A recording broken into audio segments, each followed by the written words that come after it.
What is going on, everybody? Jumbo Thick here. We are back with more Emberfell Whispers from the Stars. I am, of course, your GM, your DM for the night, Mr. Jumbo Thick. We're joined by everybody except for the infamous Dan Decker, Moog Broadjaw, who could not make it tonight. So he will be steered by yours truly. Nothing bad will happen. So let's do a brief introduction for all of our cast that is present.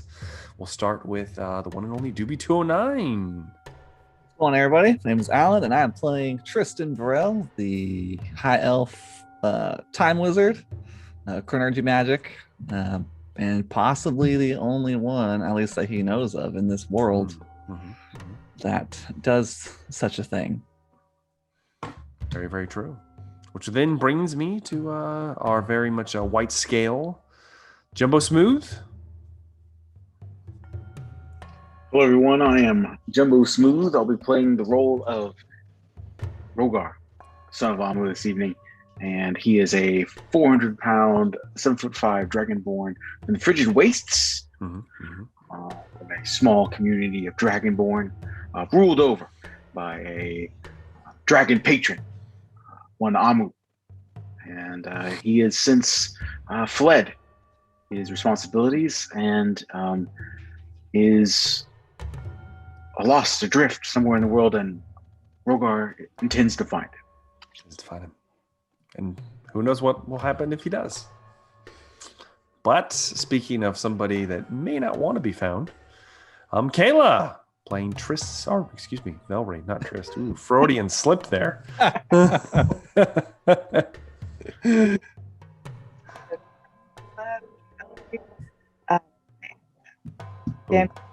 Former elf. Audio is super messed up right now. Oh no. Hold, please. Try again. Can you speak up louder, or? No, it was just going in and out. Okay. Good now? Good now. Okay. All right. I'm Valerie. I am a Dampir, former elf, barbarian. As y'all have said yet. His bloodlust. Let's see. I used to travel with 3 lady hobgoblins, but I left them back at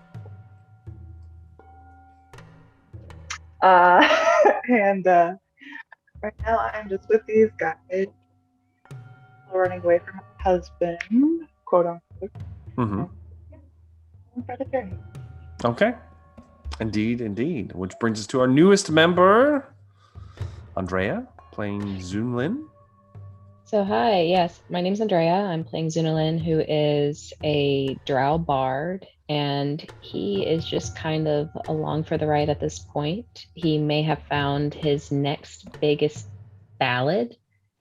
He's hoping it's going to become a classic, so we're tagging along with these very strange and murderous individuals and hoping that we don't get killed. Indeed we do not. Which brings us to last we left off. As the individuals present, the crew, as we have been calling them as of yet, since they will not find a proper name. That's not, that's not my job or anything. It's fine. They didn't like ghost beaters, so whatever. Oh, bro, it was Dawn's Light? Was that what it was? Stars Above? On Stars Above? Dawn's Light, bro. Sick damn name. Dawn's Light. Okay. Well, regardless, as we last left off, the Dawn's Light had found themselves in a precarious situation as one Moog Broadjaw had stumbled into an ambush of such as he had trampled into some kind of bestial breeding ground, perhaps, as strange, aberrant creatures ascended upon him, with Tristan, Rogar, and Velry seeking to aid him in escaping this, as the creatures seemed to bleed acid and were very adamant about trying to capture and take the party members away, with Tristan, in fact, having had that happen to him. You slew the majority of the creatures, several small crab-like creatures, as well as some larger, more sleek versions, and made chase, or attempted to make chase, after the captured Trist, who had been paralyzed by a poisonous barb on the end of one of their tails. At the same time this was happening, our lovable bard, Zunlin, had found himself attempting to do some research back in town on the very strange Gilbert, who was apparently some kind of child that had grown to a bizarre size as well as intellectual level, and wanted to find out a little bit more about this kid, specifically what he was reading, which the contents of such was locked up within the Bitter Stout Trading Company's warehouse, which also doubles as a town hall. Upon entering said town hall, he was then confronted instead by a trio of bugbears. One of them being Boric, a man of notoriety in Conwich, as being a member of a very well-known criminal organization, who decided to make an example of Zune for making a scene in his bar. There was a Benny Hill encounter, lots of running around, falling down, hurting themselves, but eventually Zune, right as he was about to make his escape, was felled, but not killed. Apparently just beaten and perhaps drugged through town as an example to all those that would act out, let's just say, in the Dirty Ox Inn.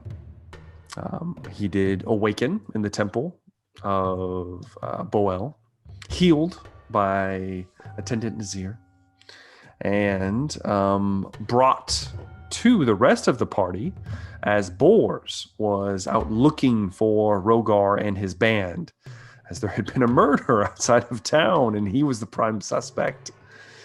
Having picked up Zune as they were traveling companions, he then set out. The duo of Zune and Bors actually spotted the creature, thank God, that was escaping with the unconscious at that point, Tristan.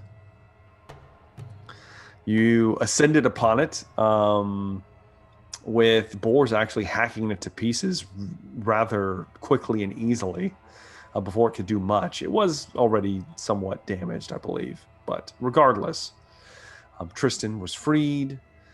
Zune was reunited with the rest of the party. And all of you decided that it would be a time to go back to Bors's ranch and take in a long rest.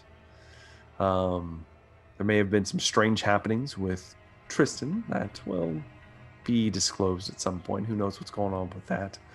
But regardless, you did take a night's rest, a full night's rest. So if you haven't done so, you should do so now.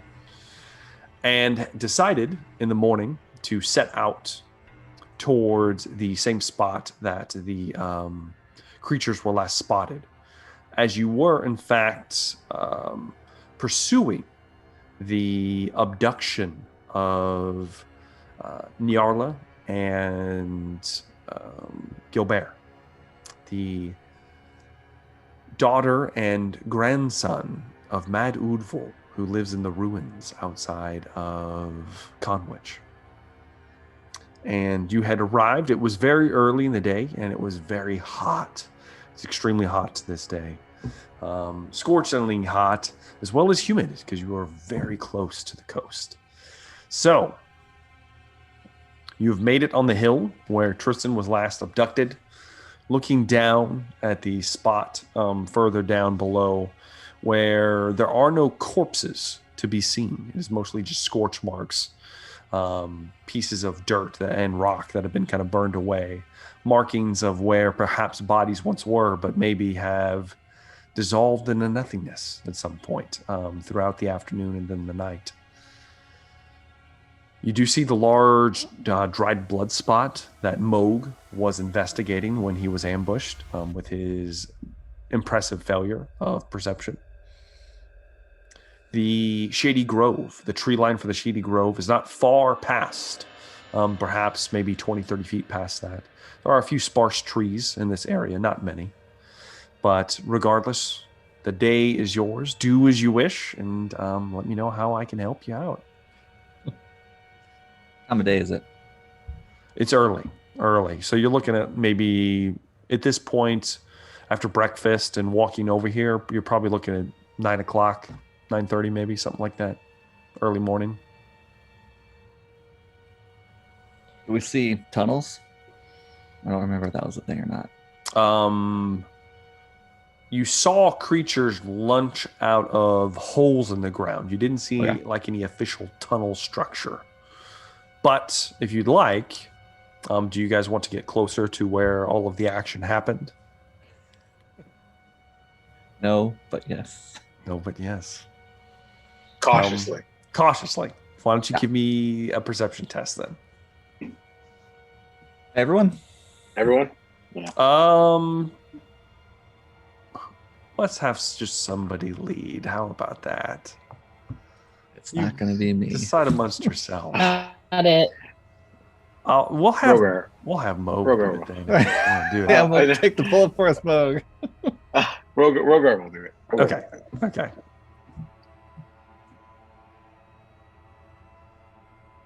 10. A 10. Okay. You begin to move forward. Rogar kind of takes the lead. Steps up. Begin walking down the hill. Assuming Zoom's probably in the rear, maybe? In the middle, rear? Marching order for everybody? Zune does not like this. Yeah. You'll say Are you in the back, Zune? I don't know. In the back. I would be imagining. Oh, geez, where's Velry? I'm probably gonna try to be near Velry. I'll move. I'll be. The last part cut out. Sorry. In the middle. In the middle. Okay. So I'll say. Middle. I'll say it'll be. In that case, it'll be Rogar, Moog, Velry, Zune, then Tristan. All right. Well, what if it was Rogar, Valerie? No, Rogar. I will say you guys aren't in a tunnel yet. So if you end up in a tunnel, we'll go. We'll Okay. So Okay. kind of clustered together. We're bundled. We're outside. We're close together. Everybody's close. Yes. Before we go down this path, Yes. hey, so I imagine you've all filled Zune in on what happened, right? You did encounter the horrible creature as well, Zune. That bled acid on you. No, I know, but I mean, like, Yes, why yes. we're even coming to this valley in the first Yeah. place. Mhm. So you all just trust that this crazy person put you in the correct direction and wasn't lying to you? Trust is a bit of a stretch, but a mutual agreement, I would say. We need stuff from him, and he needs stuff from us. What does he need from us? He needs us to get his His grant. offspring. Are you sure they're even missing and this isn't a lie and he's not tied up with all this weirdness in this valley? Oh, he's definitely tied up in some weirdness, but I feel like either way, we're gonna have to come to this point, even figure out what's happened to these missing farmers. Okay. That's fine. Okay, I'm just gonna jot some notes. So as we're moving forward then, Rogar is kind of keeping a deft eye out. Looking around. You move to step, Rogar, and your foot kind of, you're like, oh! You look down and you stepped into one of the holes. Feel the earth crumple. You don't like sink down or anything like that. You kind of lift your foot out. The hole is small, like maybe 1.5 feet wide, and most of it's been crumpled inside. It looked like it wasn't a. This isn't like a rabbit hole. This isn't something that had a lot of structure. It's like something burrowed out very quickly.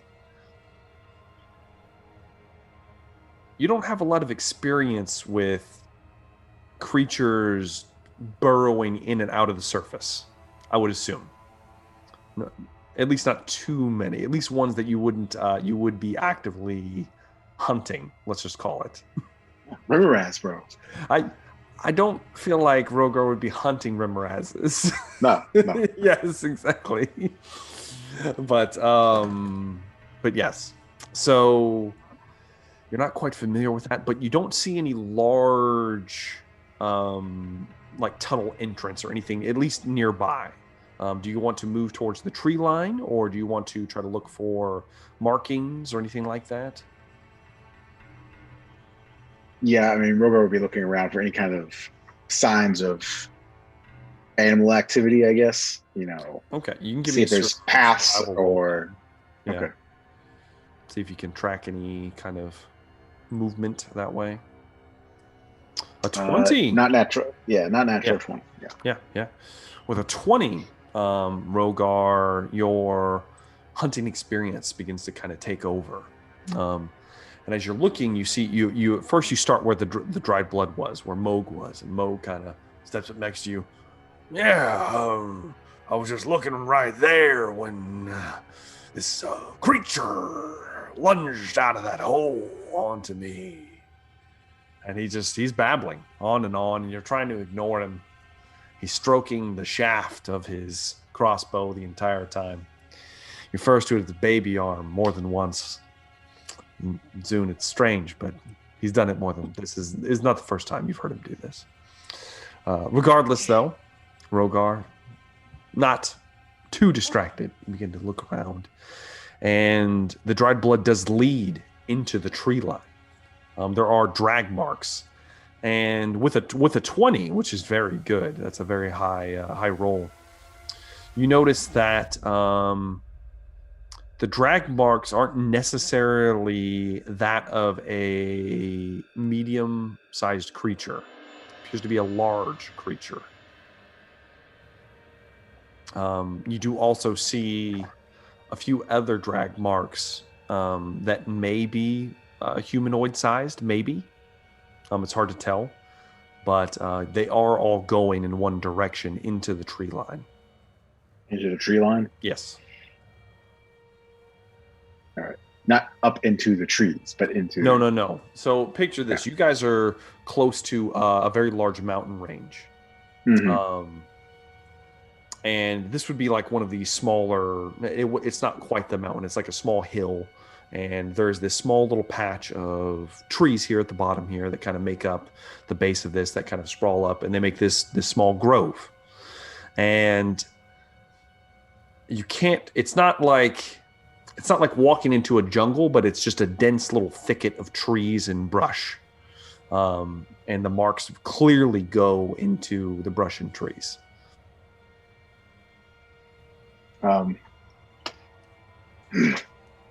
The tracks lead that way to the ridge over there. Something large was taken, perhaps. So these we should proceed with caution. These tracks are not the same. Oh, last part. I lost the last part. I'm sorry. She's gonna get so mad. Just smash the computer. These track marks. Mm-hmm. Can you hear me? Okay. Yes. I think I'm just talking too quietly. They are not the same as the large black insect-like creatures. These are drag marks. Right. Yeah. So well, you said there's like humanoid tracks too, or there's humanoid drag marks as well. Okay. Yeah, you're not seeing anything, which is a little weird, even with a 20. You're not picking up any footprints of the creatures that you saw.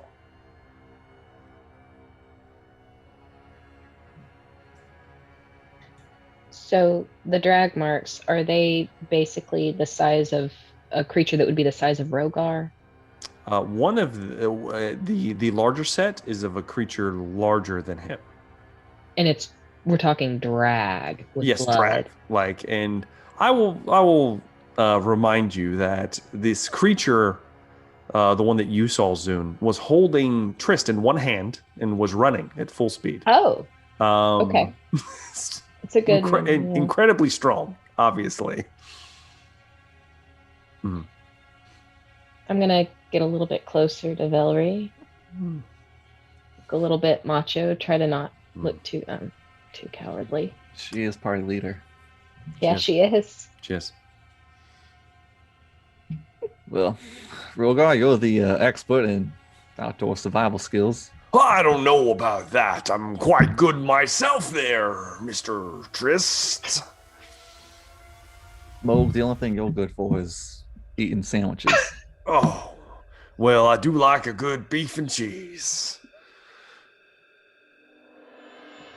Jesus Like Christ. I said. He digs in his ass a little bit with one of his really long arms that he's very proud of as he's doing so. Good scratch. Good scratch. Deep in there. Maybe sniffs it afterwards. I don't think he does that.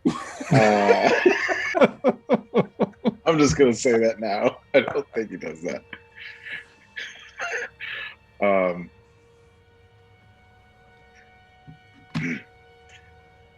They appear to hunting groups, so it's possible they could have taken on a larger prey animal. They've shown surprising coordination without making any kind of overt noises besides hisses. They are a very dangerous prey. We should move with extreme caution. Have a quick question. How do we, I don't know, not get hurt when we attack it? Like the acid, that's not good for all of this. Well, I used the baby's arm here from a distance, and the acid does not splash on me. Our two larger friends are at the disadvantage when it comes to this one. The three of us can probably hang back. I like the way you think. Don't worry, little man. I will protect you. Yeah, I'm sure you will, Moog, as I slap him. Oh. His lower back, I guess, since he's Yes, so tall. he's 8 feet tall because that's what size he wanted to be. So yes, it's lower back. Like a football slap on the butt. Yes, he's like he Go takes it team. easily. Well. Shall we Is there carry any on? is there any dried branches around here that I can make some torches with? Oh yeah. Oh, it's like summer. It's like midsummer right now. It is hot. There's tons of dry brush. Why don't we just start a fire? We just smoke them out. Right? Bad move.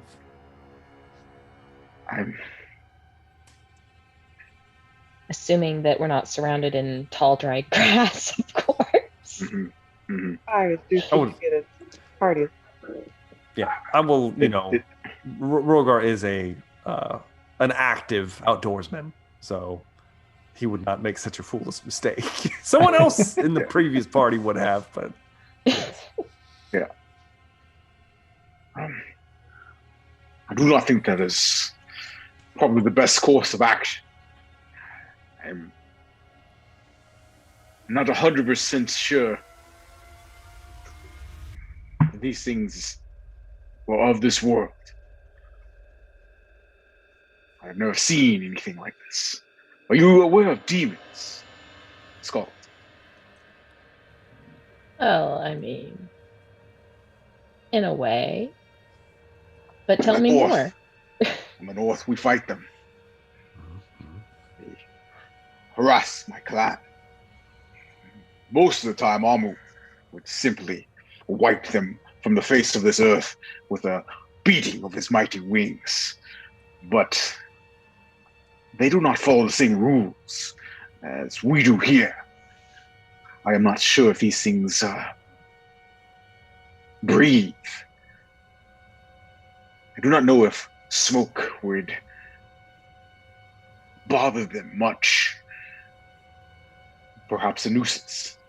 We could try, but I have a feeling. We saw multiple tunnel systems, I guess, like we saw multiple holes, right? Coming from You saw, and yeah, it wasn't just like one big hole back where you were. Mhm. Now I will say, if you'll remember, the creatures were moving in different directions when they were fleeing. The one that you and Moog ended up chasing down was fleeing towards the tree line where you're moving now. The other one that had Trist was fleeing in a different direction. Different direction. Yeah. Yes. It is possible these tunnels are extensive, perhaps honeycombed throughout this entire valley. If we lit smoke, there will probably be multiple exits the smoke could billow out. Not being very effective. But let's move on. Let's follow the only trail we have, unless we decide to try to break into one of these tunnels back here. I prefer to stay above ground as long as possible. Okay.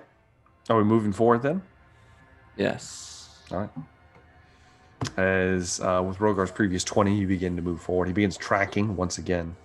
You make it into the tree line. You do have shade, at least. It's still hot, but you do have some shade. Out of the sun, it's a little bit better. A few of you probably wipe your brow. Moog is looking a little damp. He's very hairy. But regardless, the 5 of you move into the forest itself. The first thing that's probably a little disconcerting to Rogar is the lack of noise. You don't hear any woodland creatures. You don't hear any birds fluttering about. There's no chirping of crickets. Nothing. Silence. Eerily silent. Unnatural silence, one might say. You do hear the squeaking sound of a bagpipe, perhaps. As Zune anxiously belts out a couple notes in desperation to break the silence. As you move forward, you see that this path leads to what looks like a large rock. As you make it to the rock, you see that there's in fact a hole into the earth.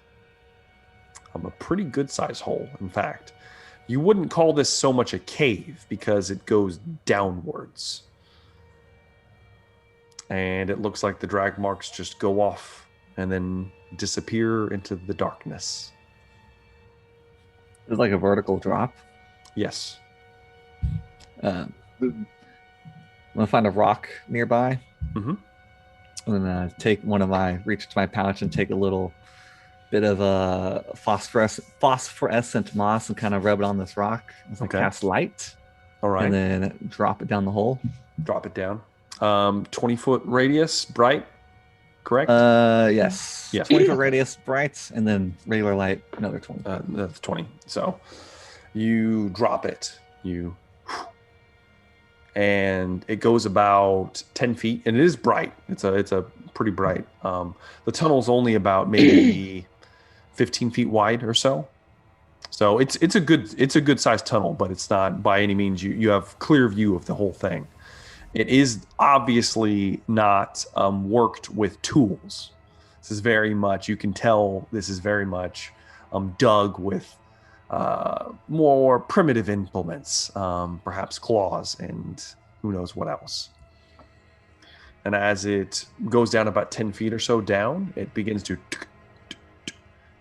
slide at an angle, as it appears that this tunnel goes down and then out.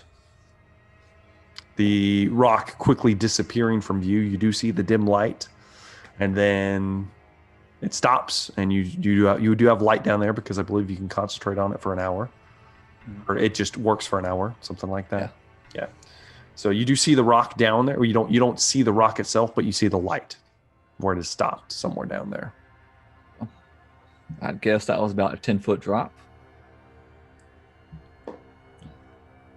Do we see anything in the tunnel, or is it just dirt? Just dirt. Skeletons or Nope, no skeletons. Just dirt. Well, what say you, Rogar? I think this is a entry point. I believe so. May I This suggest could be that very dangerous.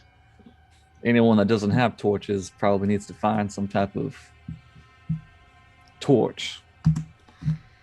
From our past experiences, they seem to have some aversion to heat, as Rogar made one explode, sticking it into a cauldron.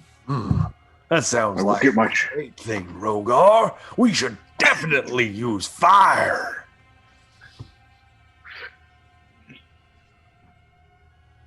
I don't know if Rogar's smart enough to understand. So Rogar's like, Don't worry, Mo's just as dumb as you are. As he scratches his chin. He's just as intelligent as you are. So Rogar will take his flint and he will light his torch. Okay. I will light anyone else's torch if they need them. But I know not everyone needs his torches, I guess. Most people don't. Okay. I will light one for Valerie. She wants one. So Okay. That's fine. Well, So who goes in first? I will. And Rogar will hop down. it's only 10 feet. And honestly, it's not like you're not like dropping down like a sewer hole. Like there's a little bit of a slope to it, so you're not going to really, if you guys are taking your time, you're not going to need to like make any checks or anything. You kind of skid down, no problem. The current tunnel is wide enough for you to guys kind of cluster around again like you were before, if you so choose. But you make it down here. You do see the rock tryst that you had lit with light, about maybe 15, 20 feet or so. Further down the tunnel, it's just come to rest.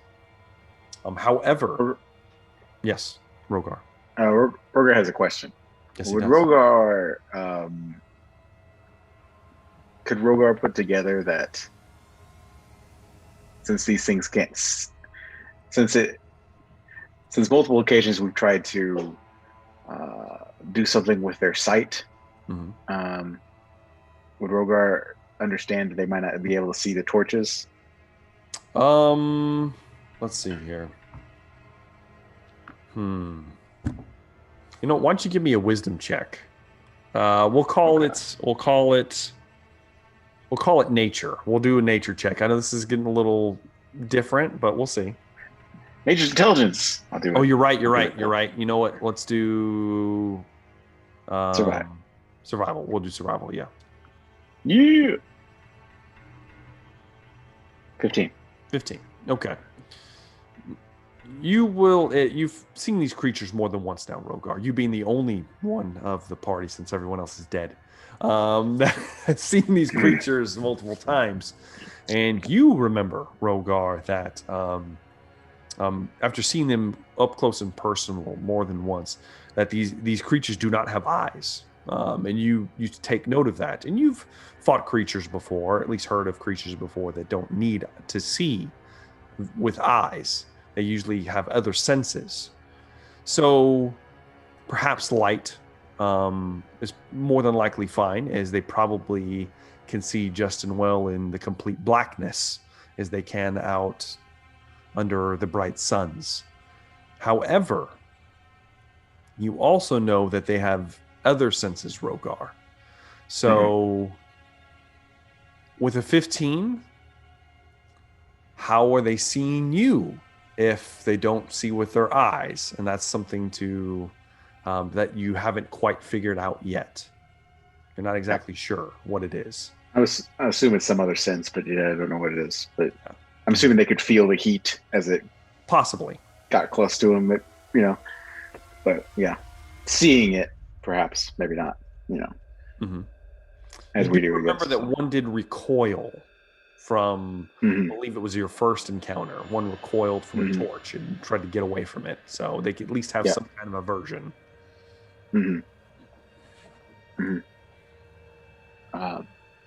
Yeah, that's all I wanted to ask. Sorry. Okay. Go ahead.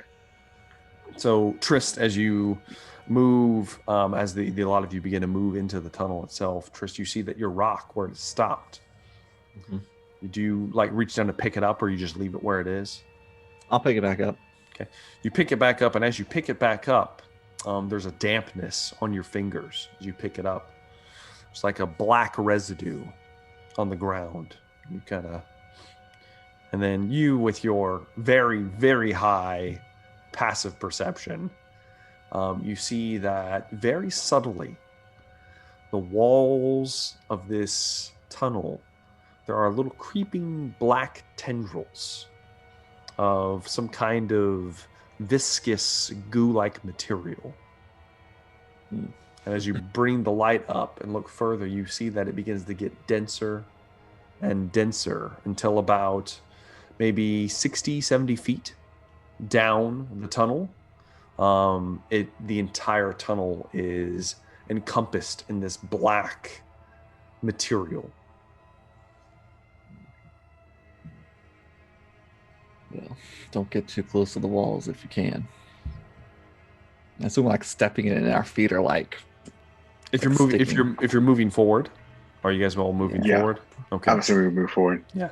Does it look like the facility? Yes, Rogar. It looks exactly like the facility that you had experienced when you went to retrieve that key card that would let you out of the front door. Key card. Yes. Well, you know what it was. Damn it. Oh, I love it. I love it. It's like such a Doom game or something. I know it is. It was. I know it now. Now it sounds like a Doom game. You have to get the blue one. The arcane tablet thing that you put on the whatever. It had a rune on it. Damn it. Hey, it's cool. It's cool. Yeah, rune. It's cool. There's rune. Yeah, runes, bro. Whatever. But yes, it does remind you of that. It is reminiscent of that material. As you go to move on it, it's not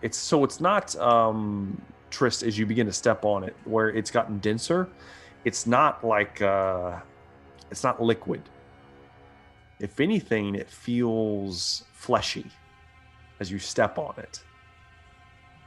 It's not pleasant. There's not like a intense smell or anything like that any of you can smell. Mostly it just smells damp. However, you are starting to notice that it is it's a little warm down here. A little warm. Very humid. And you move forward. At this point, I will need a marching order. You can march 2 by 2 if you'd like, or you can make a line. It's whatever you want to do. I will be right behind Valerie. Okay. So Rogar, where do you want to be? I'd probably be up in the front somewhere. Great sword unsheathed, torch in hand. Exactly. Okay. Yeah. Okay. I would probably suggest that Moog be in the rear. Okay. All right. And that. Yes, Rogar. I will take the rear guard. That does not sound like Moog. I don't know what that sounds like, but yeah. Yes, furry one is a valued position. Aim true. Baby arm. That I will. That I will. Moog's taking the rear, which leaves Trist in front of him and then I'm assuming Zune, then Velry behind Rogar. So, as we're moving forward, it's at this point, Rogar, with you being in the lead, having the torch. Are you still keeping that pebble kind of lit, Trist? Yeah. Okay. All right. So we do have quite a bit of light in the party, if that's the case. Yes, Velry, you also have a torch. It's at this point, Rogar, as you're kind of looking ahead, you see that the path begins to honeycomb out, and you have several different tunnels moving off of this one main tunnel. Some of them smaller, some of them about the same size, and they're all kind of going in different directions. I need you to make me a survival check.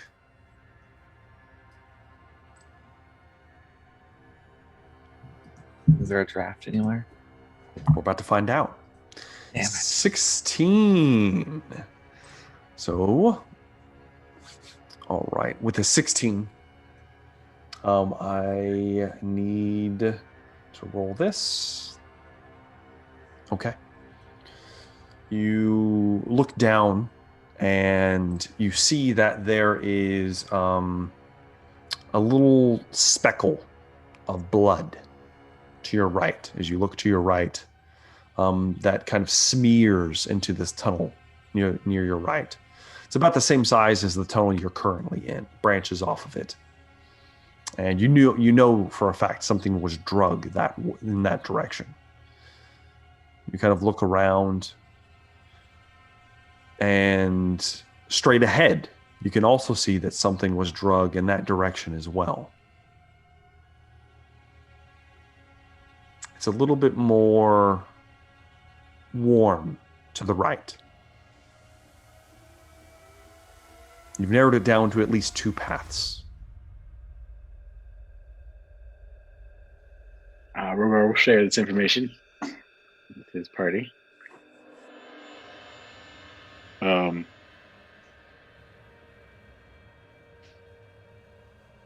said it felt warmer to the right with the... It did. It felt a little bit warmer. Mm-hmm. Gotta actually.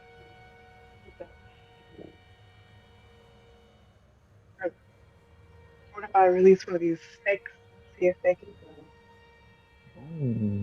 Okay. Okay. So Yeah. Do you want so what do you want to do then, Velry? Do you want to try to pull off a snake? Yeah. Okay. Doing it. All right. Go ahead and remove a snake. Velry reaches up onto the kind of white robe that she has that has 4 snake-like patterns on it. They're they look painted, but she kind of reaches over to one and grasps a hold of it. And as she pulls her hand free, the image starts to become flesh. As she removes it, it removes itself entirely, then elongates and smacks to the floor with a thud as you have a 10-foot long giant poisonous snake that kind of curls around Velry's feet, kind of slithers in and out for a moment. Its little tongue moves forward. Yeah, Rogar's horrified. Velry, you can command this creature if you'd like.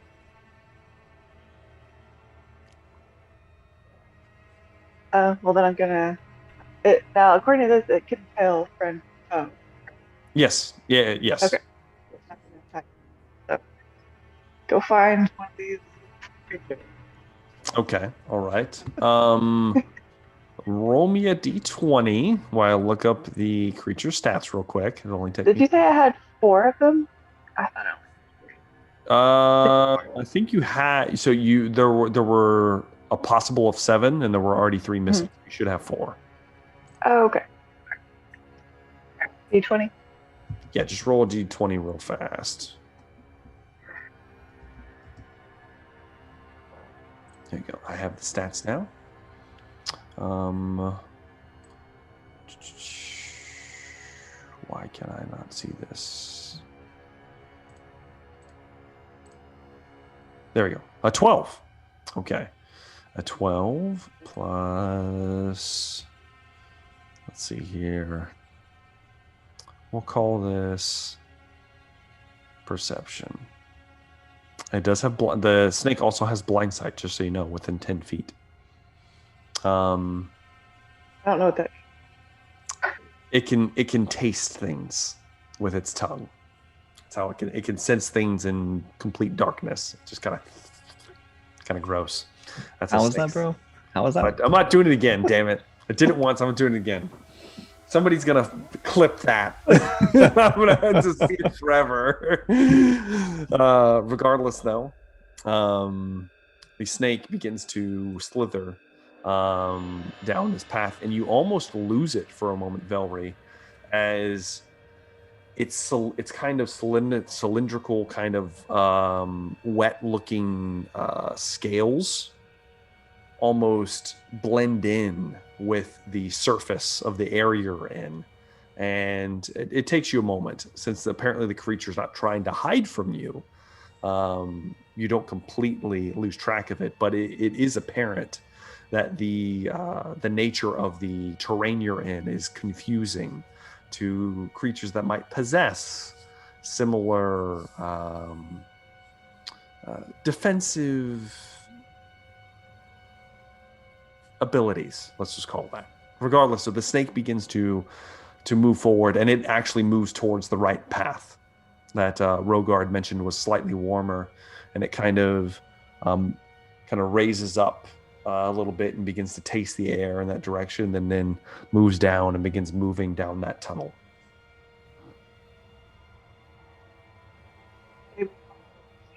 Okay, so you guys begin to follow.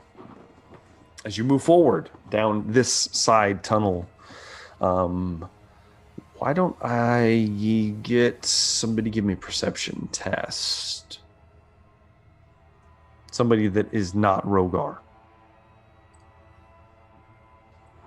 Yeah, probably the other two that are near the front. So that'd be Velry and Zune. I love it. Velry, you see nothing because you rolled a 9. You're fascinated with your new snake. As you kind of you're very, very close to it, you know, getting right next to Rogar, as now you're kind of shoulder to shoulder. Zune's behind you, and he's trudging along as best he can.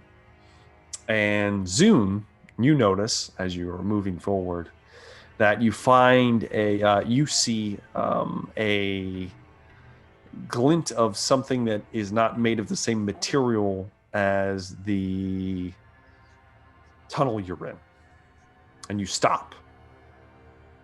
You kind of stop real fast, and you kind of reach down, and there is a pouch, a leather pouch. You reach down. Do you take it, or do you just point it out? What do you do? I'm pointing it out.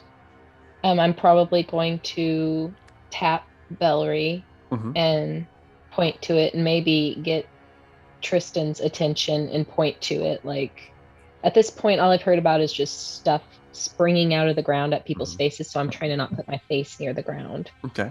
So Trist, you're right behind. Just a small leather pouch, like a little sack. Looks like a small leather pouch, like something that might be on someone's belt. Yeah. Bend down and pick it up. You Heavy? pick it up. It doesn't appear to be too heavy. You kind of pick it up. You can see that there is some frayed rope along the top, as perhaps this was in fact attached to someone and it just happened to break free. As you pick it up, it might be maybe a pound or so, light. There is dried blood all over the outside of it. Nothing bad ever happened from looking inside one of these, so. You open it up, and you are rewarded for your troubles with 6 healing potions. Oh, that's not a good sign, though. I don't like that. There are That means we're 6 getting into orbs, something. and these are the healing orbs they're inside here. Well, That's today those might around. just be our lucky day as I show everyone. I hand out, give each person a potion. Yeah, and they are just small little orbs that you can crush and then inhale. Disperse those as you need. Everyone gets one. All right, everybody gets one. So the healing potion or healing orb? Potion of healing? This is essentially just a regular potion of healing, but for our purposes, it is an orb. Yeah.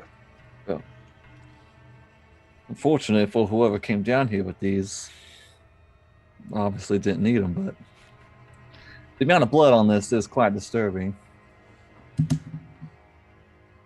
Oh God, you better keep your Boys. eyes out. Boris did say there were others that searched for these creatures.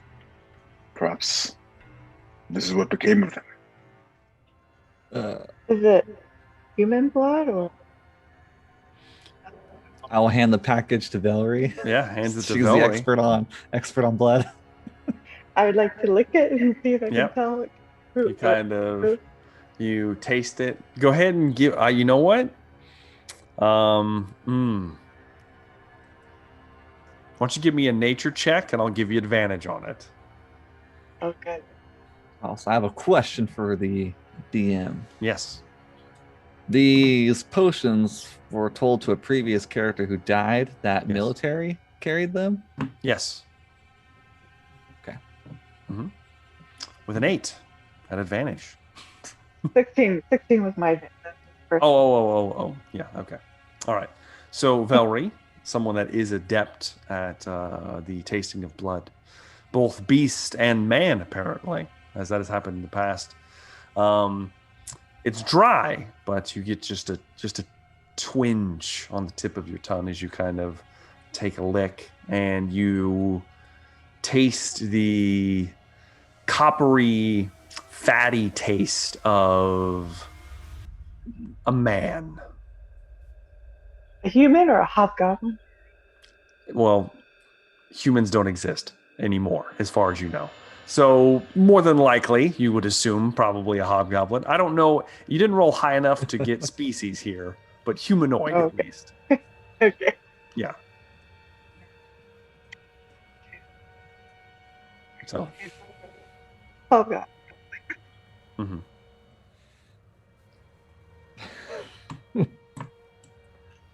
Were we able to tell their blood type? You can tell that they taste good. And we're on the trail here. Well, Carrying on. with that out of the way, the snake. You hear the snake kind of hissing further ahead, as it's just keeps moving as you guys are stopping back here, and then you glance up, and it takes a moment once again to see it, and you see it as it's moving, and you see the tunnel falls away, and the snake just kind of does this, and then begins to disappear from view as it's moving downward. You get to the edge, Rogar leading, Valerie next to him, because she's up in his biz now.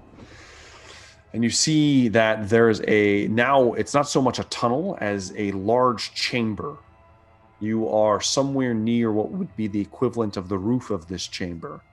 And it goes down, far down. So far that your eyes and torchlight, you can't see how far down it goes, but you do see, as you're looking down, marks in the side of this chamber of other tunnels leading to this same central kind of vertical chamber. So is it like a drop? Like, I know I could. Everyone else be able to get down. You could attempt to climb down. Those of you that cannot just simply walk down, like creatures of the night. Can she Um, carry me down? I'm very small. I'm very tiny. I will I'm very say strong. you are still the size of a man. You're a not. small man. You're not. You are not a. You are not a dwarf or a goblin or a halfling. You're still a man. But she's very strong. You could. She could attempt to. Yes. Okay, let's try that. Let's try that. Are we to assume that the snake just kind of fell off this cliff? No. The snake begins to move down. It's not like this is. This isn't like. It's just like a vertical drop. Yeah, this isn't like this isn't like a well. This Okay. isn't like sheer sides. This is like made with claws and moved earth. There are ridges and there are handholds the entire way down. It's by no means smooth, but it does go straight down.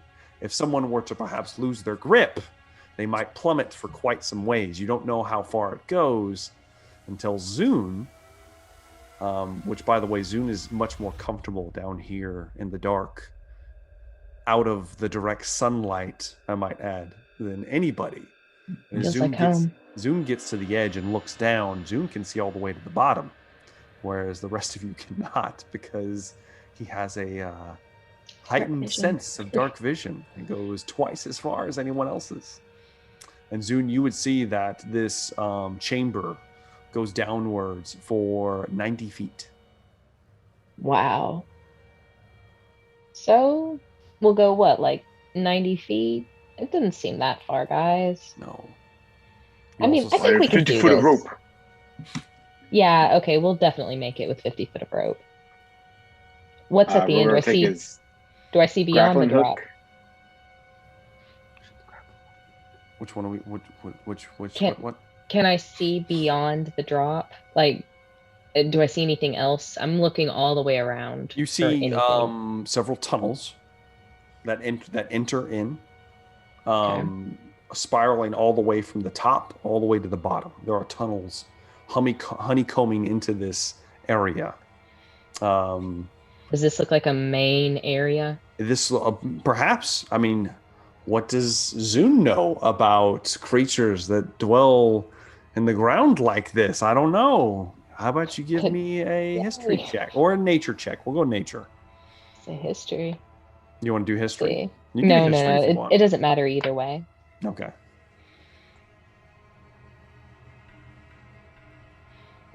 Not bad. So, Azun, it reminds you of almost like a beehive. It looks like just little chambers, like this might be a central passage, but you don't see any evidence of any creatures. You don't like see a creature walking about or anything like that. All right, then we'll do Rogar's grappling hook idea. I like that. Okay. Rogar. So can the snake communicate with me, or I just need? You cannot talk to it. You can give it. I do believe you can give it directions. You can tell it to do things, but it cannot speak unless you can speak to beasts. No. So no. But it's just going straight down, right?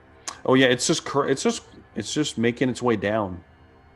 So while they're figuring out the grappling situation, I'm just gonna walk my way down. Okay, you're just gonna walk down. Yep. All right. Valerie just steps off the side. Valerie, don't go too far ahead of us. You're like Valerie, don't, and she starts walking down the side. I won't get more than like 15 feet away. Okay. All right. The snake is moving and slithering. You get the idea. If the snake stops moving, it's going to fall. So it is like keeping moving as it's going down. You have 50 feet of rope and a grappling hook. Are you guys taking your time with this, or are you rushing down? I'm assuming we're taking our time. Okay. Unless Judging by the roll I'm probably gonna have to make, You're not going to well, in that case, you're not going to have to make a athletics test for the first 50 feet, as you kind of attach the grappling hook to the tunnel you're currently in and then begin to descend. I will need, however, Rogar to make me a survival check to scout, to kind of try to pick out a path. If they need more rope, I have 50 feet. Okay, survival test of a 10. Got it. That's true. Well, Valerie, are you going to go back and give them 50 more feet of rope, Valerie? I'm only 15 feet ahead of them. I could just tie it to it. She sees you struggling, Rogar. As you get to the edge, your little feet are dangling. And she goes, oh. And then just walks back up, you know. Zune, Tristan, Moog, all trying to shimmy down this thing. Mm-hmm. Here you go, Rogar. Just hands it to you. Or stares at her, bewildered, realize she's next to him, is tying the rope. Yes. You start tying the rope while you're hanging from it. Why don't you give me a sleight of hand check, Rogar?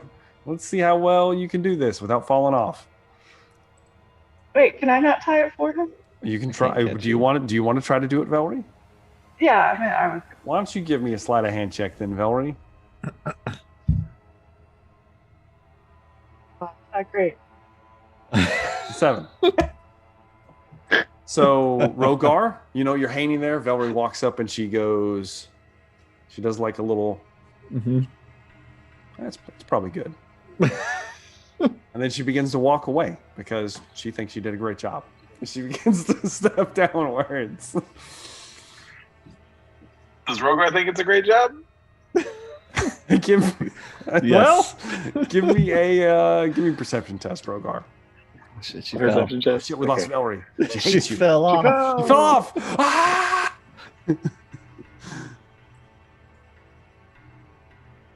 16. 16. Let me get her back in. With a 16. Oh, she's crooked. Oh, it's weird. It's getting weird. Oh Lord. There we go. Oh God. She's upside down. She's sideways. Upside down, sideways. Oh man, it's everywhere.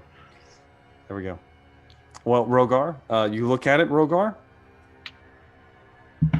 This is not a good knot.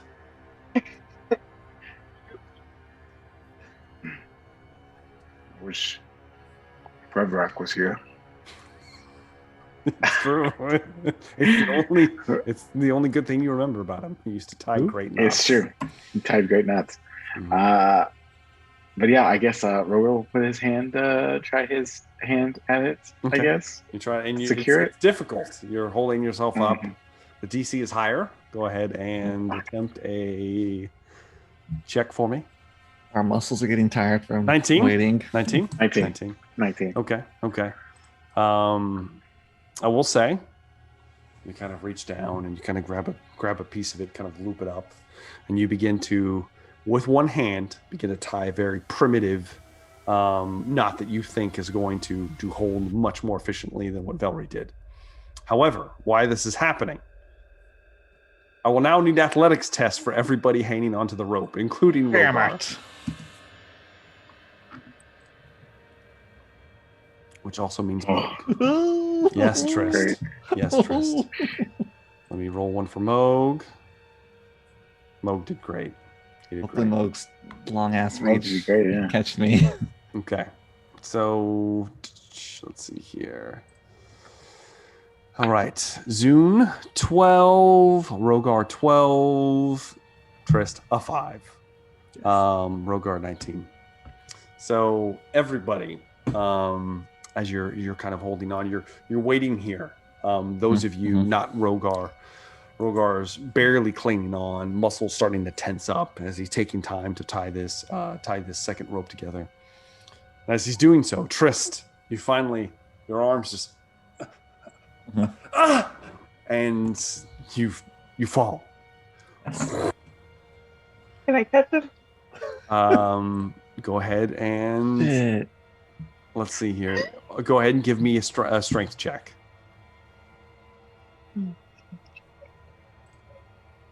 Can we all kind of make an attempt to stop him? I think I would have been below him since I was ahead of him. I don't think I'm going to be successful in stopping him, but I can at least try. I'm falling past everyone. He's falling past everybody fast. I'll give Valerie a chance just because she's at the bottom, or closer. No advantage. There will be no advantage on this. as you kind of look over and you see Trist, and you reach out. Valerie, I'll give you a choice here.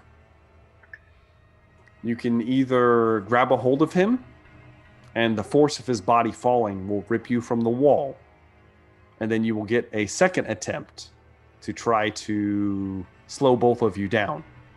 Or, as he's falling, you can grab a hold of him and then just not get quite the grasp, and he will just fall freely towards the bottom. And you won't have to make a check to try to save yourself as well. It's up to you, whichever one you want to pick. I'll try and save him. Okay. All right, so Valerie reaches out, Redeem yourself. grabs a hold of you, and as you do, that just his weight, because I mean he's not small by any means, despite even your strength, but it catches you off guard and your feet leave the wall for a moment. So go ahead and give me another, we'll call it another strength check as you kind of reach out to try to slow yourself down. Nice. 30. With a dirty 20, with a 20, easily enough. You kind of claws dig in, bits of this fleshy kind of substance, this black ichor. You begin to squeeze, to drag your fingers through it, and as you do, you kind of channel some of that more bestial aspect as the claws kind of surface, and you dig in and begin to slow your descent. It begins ripping open this, whatever this is, and black ichor begins to spill out as your hands drag down it, almost as if veins are rupturing in bleeding black ooze. As you kind of drag all the way down and you slow towards the bottom, you kind of let go, holding Trist. You know, he's like wrapped onto you like a fair maiden. as you Hell yeah. as you hit the bottom. As that happens, the rest of you slowly begin to move down. However, I am going to need stealth checks from everybody at this point. You do get advantage. Oh God. Not a good night so far. 10 from Rogar, 7 from Trist. These are looking good. Valerie got a 17 though. Jesus Christ. Zune got a 25. I need a roll for Moog real fast. That's Zune's. Dune disappears for a moment. 11 for Moog. So let me recheck all these. Okay, so we have 1 failure. Yep, we only have 1 failure out of the lot of you. Thank God. That 25 covers up my 7. Not exactly. Not The exactly. wash. It's Zoom does temporarily disappear from view from everybody for a moment as he kind of sees all this happening, and you hear a hissing noise echoing from several different points in this chamber. And Zoom kind of takes the rope in one hand and kind of swings into a tunnel and just kind of disappears for a moment. The rest of you kind of stop and hold with Velry and Trist at the bottom, kind of ducking down and looking around. And Could I not be hiding, Trist? You know? I will say you attempt to hide Trist in your cloak, but with his 7, most of his body is sticking out from underneath it. You are still only a 5 foot, like 11 foot tall woman. Sure. I'm taller than her. You have the body of, a maiden, more thinner person, despite your unnatural strength and constitution. And Trist is over 6 feet tall, so he doesn't quite fit, and he's kind of like his legs are sticking out a little bit. But regardless, though, you wait a moment, and 2, and 3, and you don't hear anything else. You proceed to move further down. Where's my snake? Your snake, as you kind of get to the bottom and you begin looking around for it. How long does the snake last? An hour. An hour? Okay. All right. So moving carefully down here, you will have burned probably about 20 minutes or so as it gets down here to the bottom. As it's kind of curled here at the bottom. Do you want to give it more direction? I mean, I tell it to go find the creature. Okay. So you just same task. All right. All right. Roll me a d20 then, and I will add it to the snake's score. Since the snake is making the survival check now instead of Rogar. Holy shit. Natural 20. It's a good snake. Well, I don't even need to look at its stats to know that it definitely passed that one. The snake should be making these checks. Jesus. As that happens. Okay. There are several different tunnels in the top and about this bottom 10 to 15 foot portion, all at different intervals. The one here at the very bottom kind of goes down at a diagonal, and the snake kind of moves towards it, licks its tongue out once or twice, and then moves away from it, and then scales up about 5 feet, and then curls into another passage that appears to be going in a different direction. It begins to slither in. I'm assuming the rest of you follow behind. Rogar, are you going to attempt to retrieve your grappling hook and the 100 feet of rope? Hell yeah, I am, bro. How are you going to attempt to retrieve this? I'll just kind of give it a good shake? Good shake? Good kind of whip, kind of get out there, Okay. Why don't you give me an athletics test? We'll see how this goes. All right. Ooh, not good. 11. 11. It's 100 feet of rope. As you kind of... you watch the little bow in it, kind of... And then just nothing. It's not moving. Do we not want to keep it there for your way out? We'll leave it here. Yeah. Okay. You kind of... And then you follow the rest of the crew. Are you guys taking your former marching positions? Rogar in front, everything else? Okay. So Rogar kind of climbs up there. All of you can make this climb, taking time, no checks involved. You get up into this next tunnel, Rogar having your torch low. Great sword kind of up here, kind of moving in. This tunnel's a little bit closer together. Instead of a larger, more 15-foot span, this appears to be closer to about 8 feet at its widest, and then it goes down to about 5 feet. It's at some point, it kind of in that kind of interval, since it's not a steady tunnel. It has a few twists and turns in it as you're moving. And it's at this point, Rogar, that I need... Actually, yeah, you're in front. So give me a perception test, please.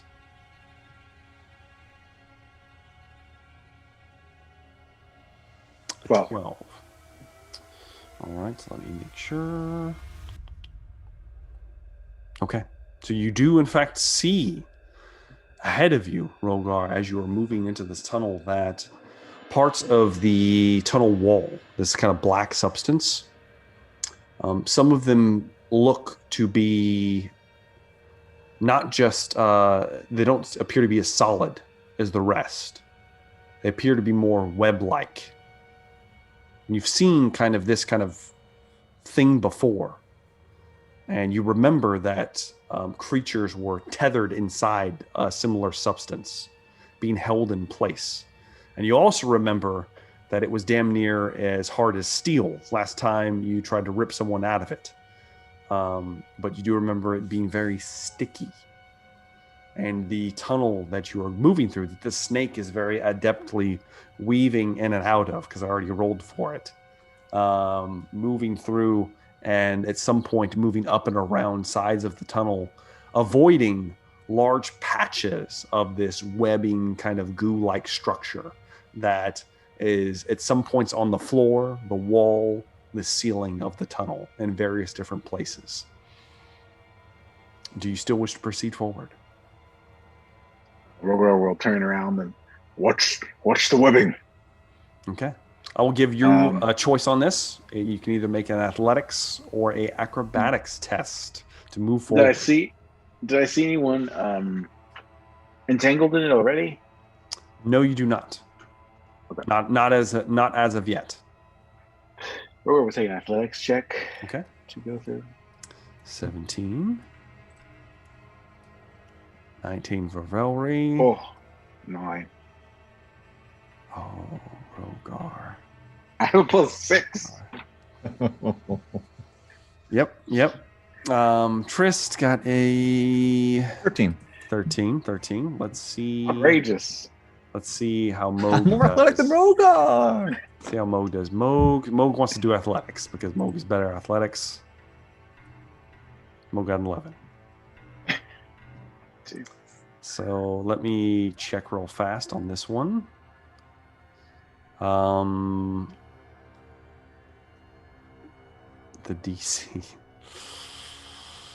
DC was a 12.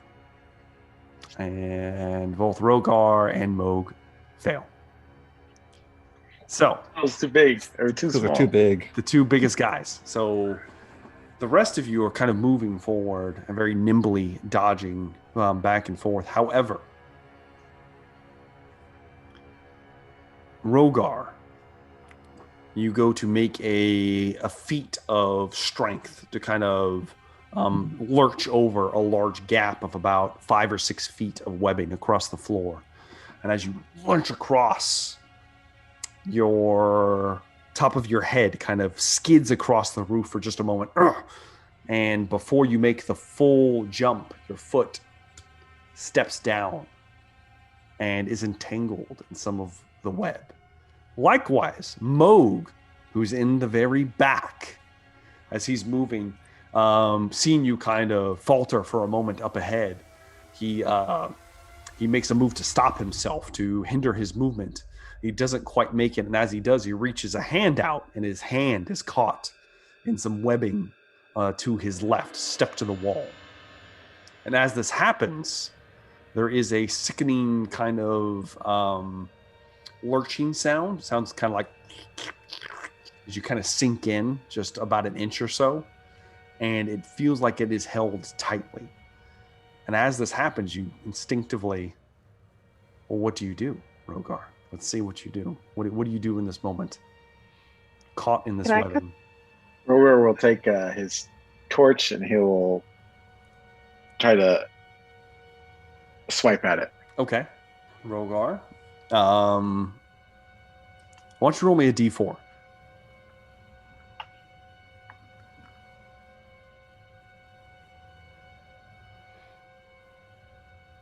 Two. Okay. All right. Let me check real fast. That is just enough. As Rogar instinctively takes his torch, knowing that the substance is perhaps flammable, and kind of brushes it aside and around his left foot that's kind of stuck. The rest of you kind of holding in place for a moment, stopping. And as he brushes it down, the almost steel-like web quickly ashes and turns to dust as the torch brushes up and around his foot, and he's free within moments. Moog, however, doesn't have a torch. And Moog is going to attempt to rip his arm free because that's what Moog does. Moog just does strong things. And he does, in fact, rip his arm free. Moog kind of, as he rips it free, I will say this would be Zune. You've seen things in the dark places, Zune. Things like spiders. And when something pulls on a web, something usually knows. And as Moog pulls his hand free, and a small crab-like creature shoots out of the hole that he just made. And No, not again. And it wraps across his face. No. Yeah. At the same moment, I need the rest of you to make perception tests. And I hope you pass. 14. That's a fail for Trist. It's a pass for Rogar. As a fail for Zune. So let me do some rolls real fast. An 18 hit Trist. Oh, of course. Okay. All right. And a 9 does not hit Zune, however. I'm sorry, it doesn't. It doesn't. As 2 more creatures responding to the invasion of their domain, also small crab-like infector creatures, hive infectors, that's what I'm calling them, lunge out. One of them lunging out, and its tail wrapping around Trist's neck and wrapping across his head. A third jumping out and lunging at Zune, who instinctively kind of flinches away, knowing what's coming in the last moment. That kind of skitters across the tunnel and kind of begins to walk up and around you. She kind of moving around it. And I'm going to need all of you to roll me initiative. Can I call my snake back to start attacking these? On your turn, you can, yes. Oh. Okay. Also, a quick question. Yes. I have that inspiration from a long time ago. I've never used. I forget what I can use it for, or what roles for. What inspiration did you get? Was it from Zune or was it from me? It was from you. Okay, you can use that for a reroll at any point. Any type of roll. Any type of roll. All right, so I've got. It looks like I have Trist, Rogar, Velry, Zune. Oh, I didn't roll for Moog. 17 for Moog. Okay, so let's pull that back up. I instead have Moog, Trist, Rogar, Velry, Zune. Okay. Yes. All right. So, Moog is going to be first up. Moog, having this creature wrapped around his sword, is going to do what Moog does, and Moog is going to attempt to pry it free from him. With a natural 20. Shit, yeah. Oh, shit. Now, we'll say, I don't know if I should draw a card for this because it's not an attack roll. I'm not going to draw a card for it. But he does very easily rip it off. And I'll say because it's a natural 20 that the creature doesn't have time to use its reaction to try to squeeze him. As he kind of grabs it in both hands, its tail flipping back and forth, its mandible-like legs trying to scrounge for his face. And then he just throws it to the side, and it kind of skitters down the tunnel, righting itself. No, I'm not gonna. He's not gonna use his action surge yet. He's not gonna do it. That is Moog's turn because he can't do anything else. Let's see here. That then brings us to Trist. So did it attach or was it trying to attach? It is attached to you right now. Attached to me. Yes, Okay. it is. How do I get it off? You can make a strength check to try to rip it off of you. Okay. A strength check. Yes. Athletics, specifically. Ah, God damn it. Now I gotta re-roll that. Yes! Get it off of me! Well, the 19, Okay. bro. Okay. 19. And a natural 20, -1. Yes, minus So one. 19. However, that is more than enough. As in a act of desperation, having your air supply cut off, Sheer panic. you grab a hold of it and rip it off. Since it was a natural 20, I won't let it squeeze you as it. Thanks, bro. As it kind of and it kind of falls down and begins to skitter around. It's within 5 feet of you, but it is currently not able to do anything. That was your action. Do you want to do anything else? You still have bonus action. If I move away, is it going to react? I will say you guys are such close quarters and in such unstable. Nowhere to move. Yeah, there's nowhere to go. Okay. Then that will be it. Okay. All right. So you kind of stop that. That will then bring us to the son of Amu, Rogar.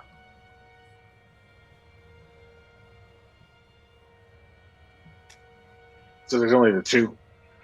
There are 3 total. There's 3. Yes.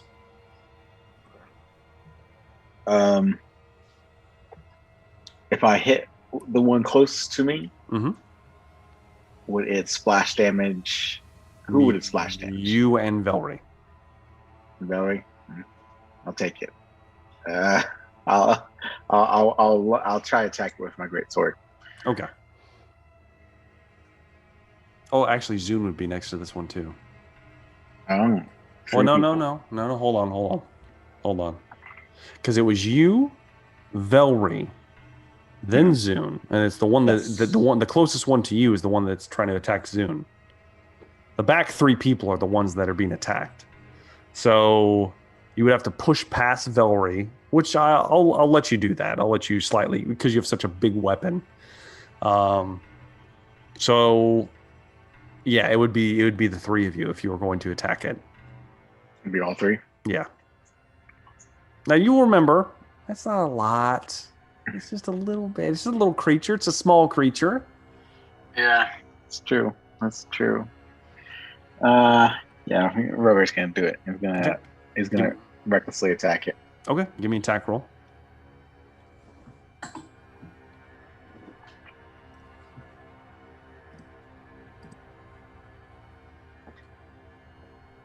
That definitely 16. hits. Go ahead and roll damage. Surely it will be enough, I hope. I hope so as well. 10. Yes, more than enough to splatter this creature. However, the 3 of you are going to take 3 points of acid damage. Which I rolled high, I'm sorry. As you kind of smash it. Not caught quite with the blade, more with the flat. Kind of smash it like a bug. And it kind of there's a spray of acid on the 3 of you. It begins to sizzle and burn. Smell of cooked flesh. Mm-hmm. Is that the only one I can reach? Yeah, it's probably going to be the only one you can reach for now. Okay. So Tristan and Bogue still have one on them. Okay. Rogar's going to move up a little bit to try to create some space for the party so they can kind of spread out. Okay, all right. So, but that's about it. That will then bring me to Velry.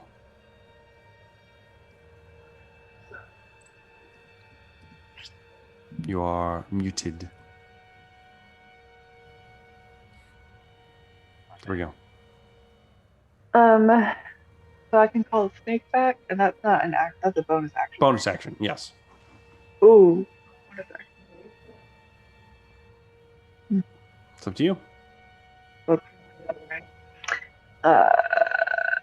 Well, I'm gonna call the snake back to the creature's free will. Now, do you have to be raging to use your claw attack? Yes. What? You do. Okay. I think you do. That's why I'm asking. Oh my God. So that's alright. So I'm gonna call Okay. You call the snake back. It begins to move back towards you. It will get here within a moment. probably next round if there's anything still to happen. However, you still have your own movement and your action if you'd like. Yeah. If you would like, you could push past Zune, who's currently kind of like dusting acid off of himself, and get to Trist, who just kind of threw one of these creatures off of himself. Attacking it will probably splash acid on you and Trist if you were to attempt to kill it in some way. Right. What? Suddenly there's a javelin being thrown? But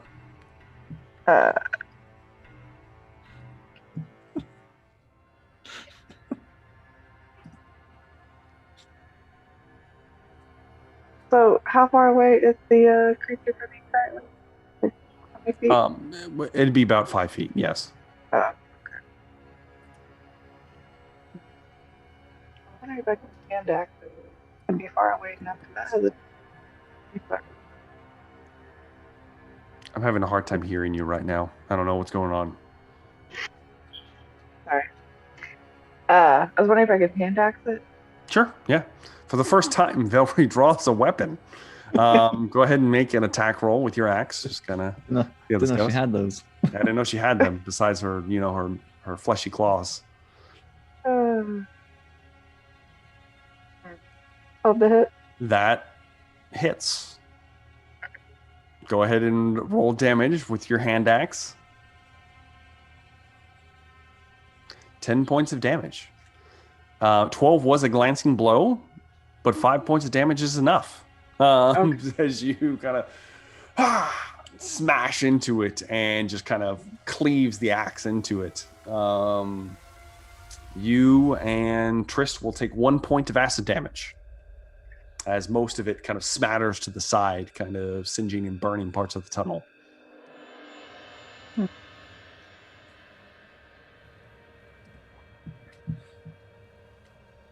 What do I get another? Do I still get another turn? Another attack? You normally would, but you can't reach Yeah. the next creature currently. Oh. I can't move and get. What? You guys are so close Yeah. together that, Can I and throw you it? are in a hazardous environment. I don't know. Throw If, the axe? okay, I'll tell you what. I will let you throw the hand axe. However, it will be at disadvantage. And if it misses, it is going to hit Trist in the face. I'm just going to throw it out there. It's going to happen. Because he is between you and the creature. So you can do it. You could totally do it. You can make the attempt. Shoot. Just do it. You know? It's not Moog. No. I see her like reach back to throw it and just like, She's like, oh. and Trist's eyes. Think about it for sure, you know. and then he kind of, bloodlust. then he kind of calms down as you kind of lower it for a moment. It'll be the creature's turn now. Creature is going to. Yeah. And I'm after the creature, right? Yes, you are after the creature. The creature is going to lurch out, and the only one left is the one that Moog threw off him. And as he throws it off, he's like, and it skitters up and jumps on his face again. He's like, it's back on his face, choking him out.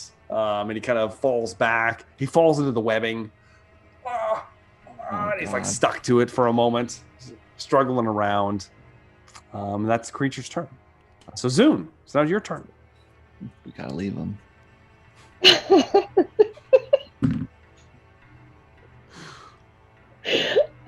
Okay. Sorry. Sorry. Damn it, Tristan. Okay. Now, okay, so I would like to, if possible, just because I'm curious, I would like to cast Fairy Fire. Okay. Now, let me throw what all that does. I will say it's the back. However, it will also hit Moog at a minimum because they're kind of sharing the same space. It's up to you if you want to do it. It's not dangerous. No, it's not. But it does give any creature advantage against attacking Only creatures. if they can see it. That is true. That is a good point. That is very true. I will give you that. That is very true. Well, in that case, yeah, I'll make a dexterity throw for the creature. Yeah, dexterity of 15, and it'll light up any creature in the area who fails that dexterity throw in a 20-foot. Yes. It fails very, very, very badly with a natural 1. However, Moog will still have to make it. Yeah, everyone will have to make a... He fails. I'm going to say it's just those two, because you can aim it further down. It's not just, you don't have to like center it on them. So I would like to try to encompass some of the holes as well with it. It says that, what is it? Yeah. That, let me just reread it. It clings to surfaces. Yeah. All right. Yeah, that's fair. That's fair. We'll do that. And it said any creature in that area that fails its dex saving throw. So if there's anything else in here, they have to make saving throws against dex. Otherwise, we're going to be able to see them. If they're on that side of the tunnel, they will. Don't worry. But you do see there's a burst of... Do you have a preference on color or anything? We'll go with violet. Okay. A violet kind of burst of twinkling light begins to explode outward and kind of encompass. And it's like, do you play a note, or is this like a hum, or? How about don't worry, baby, just do do do do do. Okay. Sound to get the music out, kind of a quick little ditty. And there's this burst of light brought forth through the creation of music. Don't worry, baby. Encompasses both Moog and the creature that the twinkling lights actually stick to both of their surfaces as they both failed. Is that the end of your turn, Zun? I would like to throw and who's closest to, well, I guess I'll give Moog Bardic Inspiration as my bonus action. Okay. Hopefully that'll help him out. It probably will. So that will be the end of your turn, which will then bring me to the top of the round, which is in fact Moog. So let's see here. Moog. He has advantage if he can see.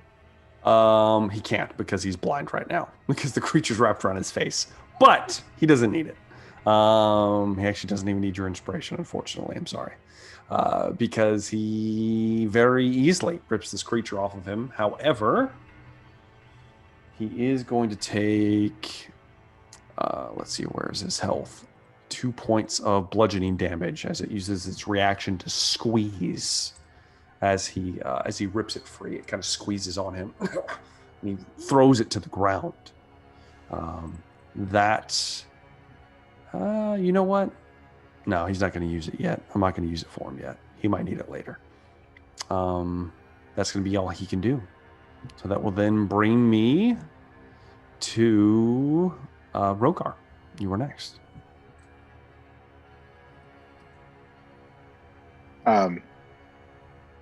There's a lot of people that have been between me and this creature. Mm-hmm. But you have advantage. That is true. I would like to kind of look down the opposite side of the tunnel to see if I can see anything else coming. The side you're on? Yeah, the side I'm on. Yeah, you kind of look back. Give me a perception test real fast.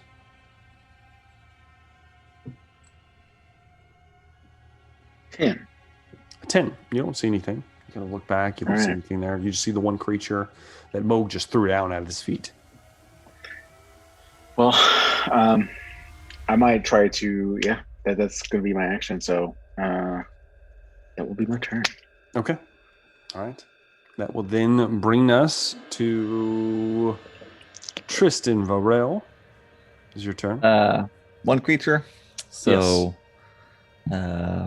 going to make the, rock on devil sign as a little glow of fire starts to erupt. I'm going to firebolt it. Okay, give me an attack roll then. Is it considered since it's a spell? Do I have advantage on it?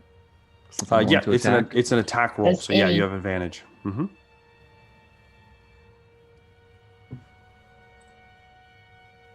18. That definitely hits. Go ahead and roll damage. Yeah. Watch this thing pop. 4 and 9. Okay, that is more than enough. Oh God.